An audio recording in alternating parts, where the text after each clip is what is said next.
آپ کسی کو میر جعفر کہیں، میر صادق کہیں، آپ کے پاس کوئی شواہد نہ ہو تو ظاہری بات ہے اس کی جتنی بھی مذمت کی جائے یہ کم ہے۔ غدار کہنا، نیوٹرل کہنا، جانور کہنا اس لیے نہیں ہے کہ میرے ادارے نے، میری ایجنسی نے، آرمی چیف نے غداری کی ہے، یہ اس لیے ہے کہ انہوں نے، ان کے ادارے نے غیر آئینی، غیر قانونی کام کرنے سے انکار کر دیا۔ تحریک عدم اعتماد ناکام بنانے کے لیے ایکسٹینشن کی آفر کی گئی۔ اگر سپہ سالار غدار یا میر جعفر ہیں تو زندگی بھر کے لیے آرمی چیف بننے کی پیشکش کیوں کی؟ رات کے اندھیرے میں ملاقاتیں کیوں کرتے ہیں؟ ملک کی تاریخ میں D G I S I کی پہلی پریس کانفرنس، ندیم انجم نے کہا فوج نے غیر قانونی کام سے انکار کیا تو غدار، میر جعفر اور میر صادق کہا گیا۔ صدر مملکت سے آرمی چیف کی ملاقاتوں کا مقصد سیاسی استحکام لانا تھا مگر کوئی فائدہ نہیں ہوا۔ واضح کیا آئینی کردار ادا کرنے تک محدود رہنے کا فیصلہ تنہا آرمی چیف کا نہیں، فوج کا مشترکہ تھا۔ کہا میڈیا پر نہ آنا میری اپنی پالیسی تھی، جھوٹا بیانیہ تیزی سے فروغ پا رہا تھا، خاموشی سے مسائل جنم لے رہے تھے۔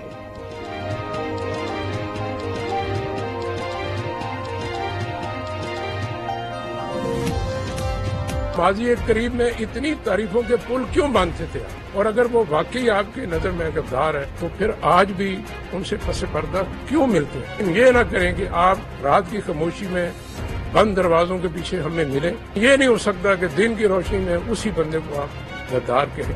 آپ کی قول و فعل میں، فکر و تدبر میں اتنا کھلا، اتنا بڑا تضاد ٹھیک نہیں۔ کسی نے سرکاری سطح پر ارشد شریف کو دبئی سے نکلنے پر مجبور نہیں کیا، تو وہ کون تھے جنہوں نے انہیں وہاں سے جانے پر مجبور کیا؟ یہاں پر یہ بھی سوال اٹھتا ہے کہ یو اے ای روانگی سے منسلک دستاویزی معاملات کو کس نے سر انجام دیا؟ کس نے انہیں مسلسل یہ باور کرایا کہ وہ پاکستان واپس نہ آئیں ورنہ انہیں مار دیا جائے گا؟ کس نے انہیں یقین دلایا کہ ان کی جان بیرون ملک، خاص طور پر کینیا جیسے ملک میں محفوظ ہے؟ بہت سے سوالات جواب طلب ہیں۔ ارشد شریف کی وفات سے کس کو فائدہ ہوگا؟ ارشد شریف کینیا کیسے پہنچے؟ خرم نامی شخص کون تھا؟ ارشد شریف کی وفات کی خبر کس نے پھیلائی؟ D G I S P R نے سوالات اٹھا دیے۔ کہا ارشد شریف کو ملک چھوڑنے پر مجبور کیا گیا۔ خیبر پختونخوا حکومت نے ارشد شریف کو تھریٹ الرٹ جاری کیا، وہ ملک چھوڑ کر جانا نہیں چاہتے تھے۔ اے آر وائی کے سلمان اقبال کا نام بار بار آتا ہے۔ سلمان اقبال کو وطن لا کر تحقیقات کی جانی چاہیے۔ ارشد شریف کی وفات کے محرکات تک پہنچنا انتہائی ضروری قرار دے دیا۔ انکوائری کو غیر جانبدار اور شفاف ہونا چاہیے، جن پر شک ہے ان کو شامل تفتیش کیا جانا چاہیے۔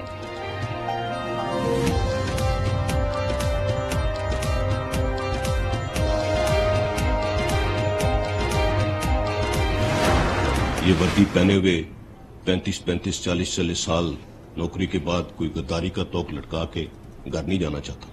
ہم سے غلطیاں ہو سکتی مگر ہم غدار اور سازشی ہرگز نہیں ہو سکتے۔ ایک بہت مشہور اسکالر نے کچھ عرصہ پہلے کہا تھا کہ اگر پاکستان کو توڑنا ہے تو پہلے اس کی فوج کو کمزور کرنا ہوگا۔ غلطی ہو سکتی ہے، کمزوری ہو سکتی ہے، لیکن ہم غدار نہیں۔ جھوٹے بیانیے کے ذریعے لوگوں کو گمراہ کیا گیا، آرمی چیف کے خلاف پروپیگنڈا کیا گیا، پاک فوج سے سیاست میں مداخلت کی توقع کی گئی، لیکن ہم نے کوشش کی کہ سیاسی جماعتیں مل کر مسائل حل کریں۔ D G I S P R lieutenant general Babar Iftikhar کی وضاحت، ایجنڈے کے تحت فوج کے خلاف بیانیہ پروان چڑھایا گیا، آرمی چیف نے صبر کا مظاہرہ کیا، واضح کر دیا کہ آرمی چیف کی تعیناتی اپنے وقت پر ہوگی۔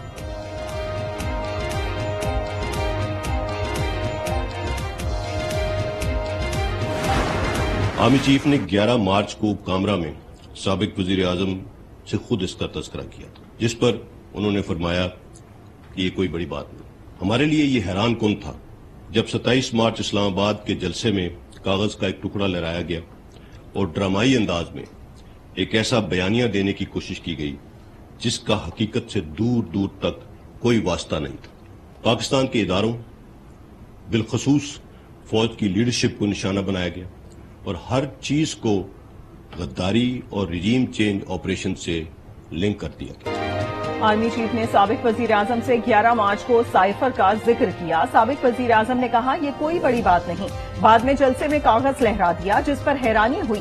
DGISPR lieutenant general Babar Iftikhar کی نیوز کانفرنس، کہا تحقیقات کے بعد نیشنل سیکیورٹی کمیٹی کو بتا دیا تھا کہ کوئی سازش نہیں ہوئی، تحقیقات میں سازش کے شواہد نہیں ملے، تحقیقات سامنے لانے کے بجائے سازشی بیانیہ پھیلایا گیا، ہر چیز کو غدار اور ریجین چین سے ملا دیا گیا۔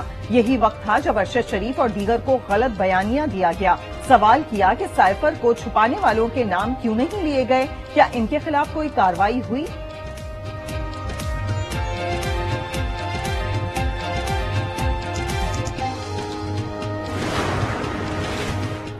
لانگ مارچ جمہوری حق ہے، آئین پاکستان سب کو احتجاج کا حق دیتا ہے۔ DGISI ندیم انجم کہتے ہیں حکومت امن و امان قائم کرنے کا اختیار رکھتی ہے۔ ترجمان پاک فوج نے کہا پاکستان میں کسی صورت عدم استحکام نہیں آنے دیں گے، حکومت کو ضرورت پڑی تو آئینی حدود میں کام کریں گے۔ Yesterday, Prime Minister was in Saudi Arabia. Then on 1st of November, he is traveling to China. Then he will travel to Egypt, what I heard, and then he is also supposed to visit France. جب ملک میں یہ ماحول ہوگا، لاکھوں نہیں میں ہزاروں کہہ دوں لوگ آ جائیں گے. Who would listen to Pakistani leadership when back in the country there is apparent turmoil? آج نیوز کے اینکر پرسن شوکت پراچا نے پریس بریفنگ کے دوران DGISI اور ترجمان سے سوالات کیے۔ سوال کیا کہ ملک میں سیاسی جماعت کا لانگ مارچ ہوگا، لیکن دوسری جانب ملک کی قیادت بیرون ملک ہے، ایسے وقت میں سیاسی قیادت کو کون سنے گا؟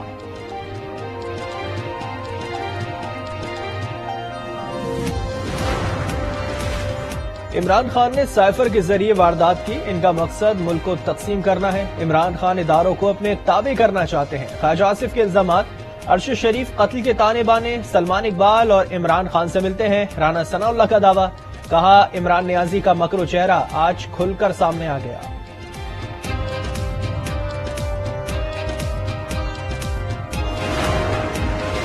سائفر ایک حقیقت تھی اور حقیقت ہے، ایسا کوئی بیانیہ نہیں گھڑا گیا جس سے ملک کو نقصان ہو۔ شاہ محمود قریشی کا رد عمل، فواد چودھری کا کہنا ہے کہ اداروں کی پریس کانفرنس کا جواب نہیں دے سکتے، واضح کیا کہ پی حکومت کے کہنے پر ارشد شریف باہر نہیں گئے۔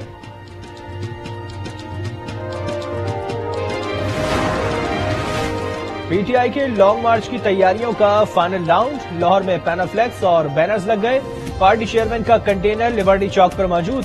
مارچ کل لبرٹی چوک سے شروع ہوگا۔ لانگ مارچ کسی ذاتی مفاد یا کسی کی حکومت کو گرانے یا لانے کے لیے نہیں، عمران خان کا ویڈیو پیغام، کہا مارچ انگریز سے حاصل کی گئی آزادی کے بعد حقیقی آزادی کے لیے ہے، ایسی حقیقی آزادی چاہتے ہیں جس میں پاکستان کے فیصلے پاکستانی کریں۔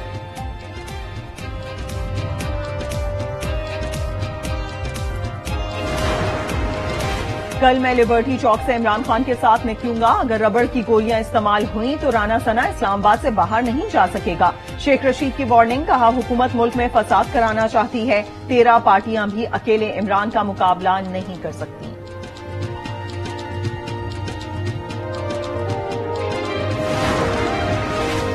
PTI لانگ مارچ سے نمٹنے کے لیے وفاقی حکومت کی تیاریاں، وزیر اعظم شہباز شریف کی زیر صدارت اجلاس میں حکمت عملی پر غور۔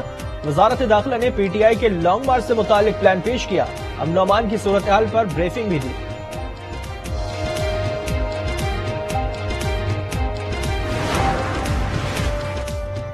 مقتول صحافی ارشد شریف کا سفر آخرت ہزاروں سوگواروں کی موجودگی میں H11 قبرستان میں سپرد خاک کر دیا گیا۔ نماز جنازہ میں سیاسی اور سماجی رہنماؤں اور صحافیوں سمیت عوام کی بڑی تعداد میں شرکت۔ عمران خان نے لاہور میں غائبانہ نماز جنازہ ادا کی۔ ارشد شریف کو 2 گولیاں لگی، موت سر اور دائیں پھیپھڑے پر گولیاں لگنے سے ہوئی۔ پمز میں ہونے والے پوسٹ مارٹم کی ابتدائی رپورٹ سامنے آ گئی، حتمی رپورٹ فورنسک کے بعد تیار کی جائے گی۔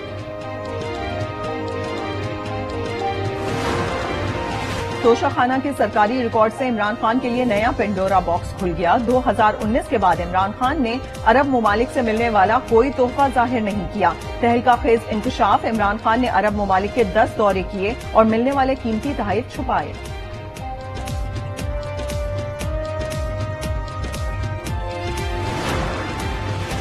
مقبوضہ کشمیر پر بھارت کے غاصبانہ قبضے کے 75 سال مکمل، پاکستان سمیت دنیا بھر میں کشمیریوں کا یوم سیاہ، وادی میں مکمل ہڑتال۔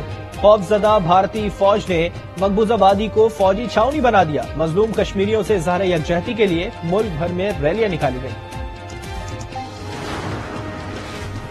کراچی میں سیلاب متاثرہ بچی سے زیادتی کیس میں اہم پیش رفت. متاثرہ بچی نے زیادتی کرنے والے ملزمان کو عدالت میں شناخت کر لیا. عدالت نے دونوں ملزمان کو 4 روزہ جسمانی ریمانڈ پر پولیس کے حوالے کر دیا.